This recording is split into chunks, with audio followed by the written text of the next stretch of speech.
വളക്കാപ്പ് എന്നൊരു ചടങ്ങ് ഇപ്പോൾ നമ്മുടെയൊക്കെ നാട്ടിൽ സർവ്വസാധാരണമായിക്കൊണ്ടിരിക്കുകയാണ്. പ്രഗ്നൻസിയുടെ 7ാം മാസത്തിലോ 9ാം മാസത്തിലോ ഒക്കെയാണ് ഇത് നടത്തി വരാറുള്ളത്. അങ്ങനെ ഒരു ചടങ്ങ് കുറച്ചു കാലം മുമ്പ് വരെ നമുക്കൊന്നും വലിയ പരിചയമല്ലായിരുന്നെങ്കിൽ ഇപ്പോൾ പല സെലിബ്രിറ്റീസ് അടക്കം ഇത് ചെയ്തു തുടങ്ങിയതോടുകൂടിയാണ് സാധാരണക്കാരായിട്ടുള്ളവരിലേക്കും ഈ ഒരു ചടങ്ങ് എത്തി തുടങ്ങിയത്. അപ്പോൾ അങ്ങനെ ഒരു ചടങ്ങിൻ്റെ ആവശ്യമുണ്ടോ, അല്ലെങ്കിൽ അങ്ങനെ ഒരു ചടങ്ങ് നടത്തേണ്ട പ്രാധാന്യം എന്താണെന്നൊക്കെ നമുക്ക് നോക്കാം. നമ്മൾ ഓരോ ആഭരണങ്ങൾ ധരിക്കുമ്പോഴും അത് കമ്മലായിക്കോട്ടെ, വളയായിക്കോട്ടെ, പാദസരമായിക്കോട്ടെ, എന്തിനാണെങ്കിലും അതിൻ്റെയൊക്കെ പുറകിൽ സയന്റിഫിക് ആയിട്ടുള്ള ഒരു ബെനിഫിറ്റും കൂടി നമ്മുടെ ശരീരത്തിനുണ്ടാകുന്നുണ്ട്. നമ്മൾ വള ധരിക്കുമ്പോൾ നമ്മുടെ കൈത്തണ്ടിയും ആ വളയും കൂടെ ഉരസിയിട്ട് അവിടെ ഒരു ഫ്രിക്ഷൻ ഉണ്ടാകുന്നുണ്ട്. അപ്പം ഇതുമൂലം നമ്മുടെ ശരീരത്തിൽ ബ്ലഡ് സർക്കുലേഷൻ നന്നായിട്ട് നടക്കാനായിട്ട് സഹായിക്കും. BP ഹൈ ആവാനുള്ള ചാൻസ് കുറയ്ക്കാനായിട്ടും ഇത് സഹായിക്കും. മാത്രമല്ല, വളകൾ ധരിക്കുന്ന സ്ത്രീകൾക്ക് ക്ഷീണവും ആരോഗ്യ പ്രശ്നങ്ങളും കുറവാണെന്നും ചില പഠനങ്ങൾ സൂചിപ്പിക്കുന്നുണ്ട്. ഇനി നമുക്ക് ഗർഭകാലത്ത് നമ്മൾ ഈ പറഞ്ഞതുപോലെ തന്നെ വളക്കാപ്പ് പോലുള്ള ചടങ്ങുകൾ നടത്തുന്നതുകൊണ്ടുള്ള ഗുണങ്ങൾ എന്തൊക്കെയാണെന്ന് നോക്കാം. പ്രഗ്നൻസി ടൈമിലും ഡെലിവറി ടൈമിലും ഒക്കെ വയറ്റിലെ കുഞ്ഞിന്റെ ആരോഗ്യം കൂടി കണക്കാക്കിയിട്ട് സ്ത്രീകൾക്ക് ഏറെ ശ്രദ്ധ ലഭിക്കാറുണ്ട്. ആരോഗ്യപരമായ സംരക്ഷണം മാത്രമല്ല, ചില വിശ്വാസങ്ങളും ഇതിന്റെ അടിസ്ഥാനപ്പെടുത്തിയിട്ടുള്ള ചടങ്ങുകളുമെല്ലാം തന്നെയാണ് പ്രധാനം. ഗർഭകാലത്തും ഇത്തരം പല ചടങ്ങുകളുമുണ്ട്. ബേബി ഷവർ എന്ന പുതിയ പേരിൽ അറിയപ്പെടുന്ന ഇതിന് പലയിടത്തും പല ചടങ്ങുകളും പല പേരുകളുമാണ്.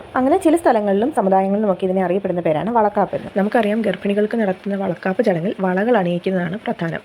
ഇന്നത്തെ കാലത്ത് സ്വർണം പോലെയുള്ള പലതും അണിയുമെങ്കിലും കുപ്പിവളകളാണ് വളക്കാപ്പിന് പ്രധാനം. ഇത്തരം കുപ്പിവളകൾ അണിയുന്നതിന് പുറകിലുള്ള സയന്റിഫിക് റീസൺ എന്താണെന്ന് നോക്കാം. ഇത് ഗർഭാവസ്ഥയിലുള്ള കുഞ്ഞിന്റെ ആരോഗ്യത്തിനും ഒപ്പം അമ്മയുടെ ആരോഗ്യത്തിനും സുഖകരമായ പ്രസവത്തിനും സഹായിക്കുമെന്നാണ് ഇതിന്റെ പുറകിൽ വരുന്ന സയന്റിഫിക് റീസൺ. ഇത് ഗർഭിണികൾ കയ്യിൽ അണിയുമ്പോൾ അക്കൗസ്റ്റിക് സ്റ്റിമുലസ് ഉണ്ടാകുന്നു. വളകളുടെ പൊതുവെ സന്തോഷകരമായിട്ടുള്ള ശബ്ദം എന്നാണ് വിശ്വസിക്കപ്പെടുന്നത്.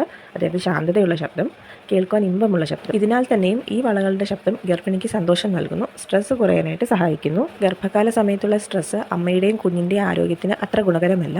ഇത് BP കൂടാനായിട്ട് കാരണമാകും. സ്ട്രെസ് കുഞ്ഞിനെ ബാധിക്കുന്നത് അമ്മയ്ക്ക് BP കൂടുന്നത് കുഞ്ഞിൻ്റെ തൂക്കക്കുറവിനും കാരണമാകുന്നു. മാസം തികയാതെയുള്ള പ്രസവത്തിന് കാരണമാകുന്നു. ഗർഭകാല BP പലപ്പോഴും പല ആരോഗ്യ പ്രശ്നങ്ങളും വരുത്തിവെക്കുന്ന ഒന്നുകൂടിയാണ്. കുഞ്ഞിന് വേണ്ടത്ര ഓക്സിജൻ ലഭിക്കാൻ പോലും ഇത് തടസ്സമായിട്ട് വരും. ഇങ്ങനെ തുടർച്ചയായിട്ടുണ്ടാകുന്ന സ്ട്രെസ് ഹോർമോൺ ഇംബാലൻസിന് കാരണമാകും. ഇത് ഇൻട്രാ യൂട്രൈൻ പ്രശ്നങ്ങൾക്കും കാരണമാകും. കുഞ്ഞിന് ശരിയായ തോതിൽ വളർച്ച ഉണ്ടാകുന്നില്ല. കുഞ്ഞിന് ആവശ്യമായിട്ടുള്ള പോഷകങ്ങൾ ലഭിക്കില്ല.